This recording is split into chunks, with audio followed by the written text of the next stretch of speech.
ಕಾಶಿಲಿ ಸ್ನಾನ ಮಾಡು, ಕಾಶ್ಮೀರ ಸುತ್ತಿ ನೋಡು, ಜೋಗದ ಗುಂಡಿ ಒಡೆಯ ನಾನೆಂದು ಕೂಗಿ ಹಾಡು.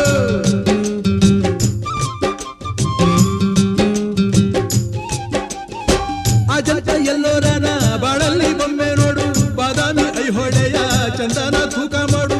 ಕಲಿಯೋಕೆ ಕೋಟಿ ಭಾಷೆ, ಆಡೋಕೆ ಒಂದೇ ಭಾಷೆ ಕನ್ನಡ ಕನ್ನಡ, ಕಸ್ತೂರಿ ಕನ್ನಡ. ಹುಟ್ಟಿದರೆ